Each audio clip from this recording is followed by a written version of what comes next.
नमस्ते, मैं हूं सुरेश कुमार एकलव्य और आप देख रहे हैं हिंदुस्तान न्यूज एंड टिप्स। इस्लामिक चरमपंथ को कुचलने के लिए अमेरिका ने सदैव ताकत का इस्तेमाल किया है, जिसका नतीजा इराक और अफगानिस्तान में दुनिया ने देखा है। मगर इस्लामिक आतंकवाद के खिलाफ चीन भी एक लड़ाई लड़ रहा है। अमेरिका और चीन में फर्क यही है कि वाशिंगटन ढोल ज्यादा पीटता है, जबकि चीन चुपचाप इस्लामिक आतंकियों को ठोकता है। फ्रांस, इटली और रूस जैसे देशों ने चीन की इस रणनीति की न केवल तारीफें की है, बल्कि उसके कई फैसलों को अपने देश में लागू भी किया है। फ्रांस में तो मुसलमानों के लिए सख्त कानून तैयार किए जा रहे हैं, जबकि चीन में मुसलमान होना ही अभिशाप बन गया है। आज से 6 महीने पहले बहुत कम लोग जानते थे कि ईस्ट तुर्किस्तान इस्लामिक मूवमेंट जैसा कोई इस्लामिक आतंकी संगठन है। यह आतंकी संगठन चीन में मौजूद है, यह भी चौंकाने वाली बात थी। दुनिया ने उइगर मुसलमानों पर इतना हल्ला मचाया कि ETIM जैसा आतंकी संगठन नेपथे में चला गया। पर अफगानिस्तान में तालिबान के उदय के बाद अब यह संगठन अल-कायदा जैसे मोहम्मद, लश्कर-ए-तैयबा और ISIS के साथ चर्चा में है। तालिबान और चीन के बीच ETIM के आतंकियों को लेकर बातचीत चल रही है। इस बात में कोई दो राय नहीं है कि अमेरिका भारत के मुकाबले चीन ने मुसलमानों पर बेहद कड़ी कार्रवाई की है। चीन इन लोगों की मजहबी कट्टरता और गद्दार प्रवृत्ति का सटीक आकलन करने में सफल रहा है। यही वजह है कि बीजिंग ने अपने मुसलमान नागरिकों को पंगु बनाकर छोड़ दिया है। कुरान का चीनी वर्जन तैयार कर दिया गया है।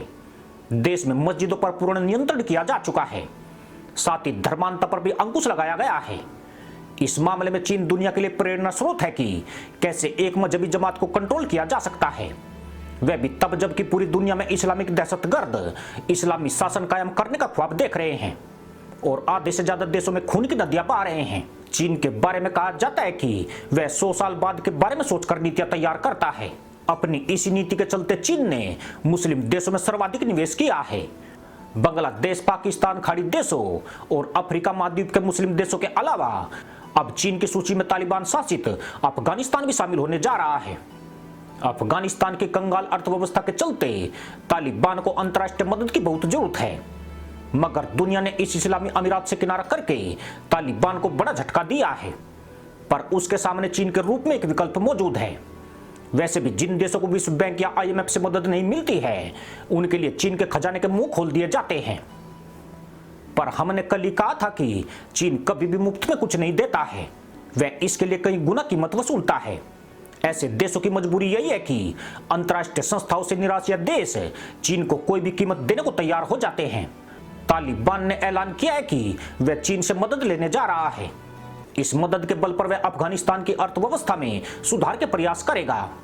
यानी जिस तालिबान को काबू में करने के लिए अमेरिका ने अफगानिस्तान में $800 अरब से ज्यादा फूंक दिए और 2500 से ज्यादा अमेरिकी सैनिक शहीद किए, अब उसी तालिबान को चीन कुछ करोड़ डॉलर देकर अपने इशारों पर उठक बैठक कराएगा।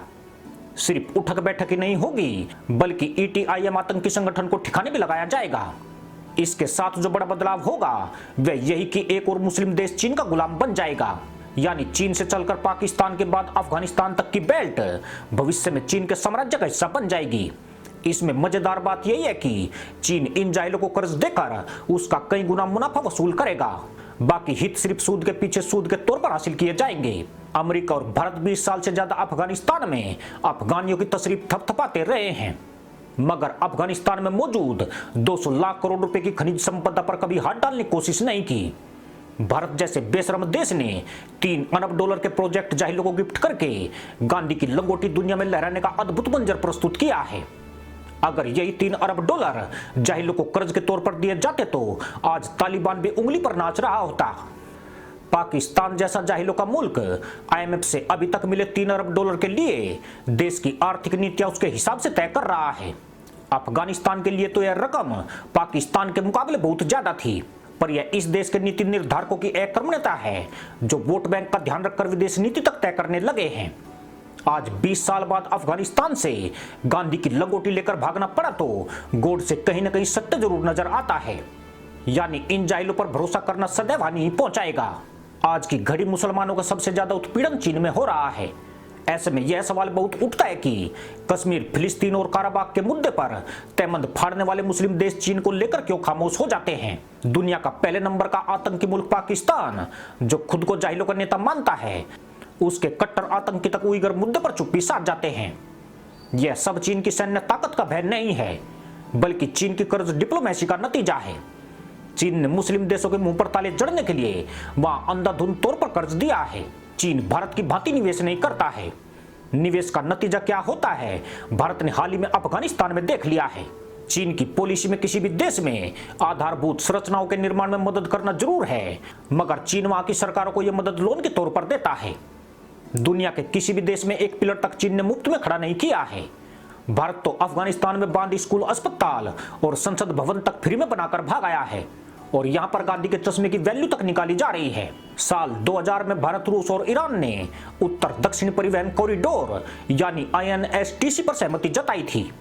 7200 किलोमीटर लंबे इस कॉरिडोर का उद्देश्य रूस, ईरान, मध्य एशिया, भारत और यूरोप को एक रेल और सड़क मार्ग से जोड़ना था।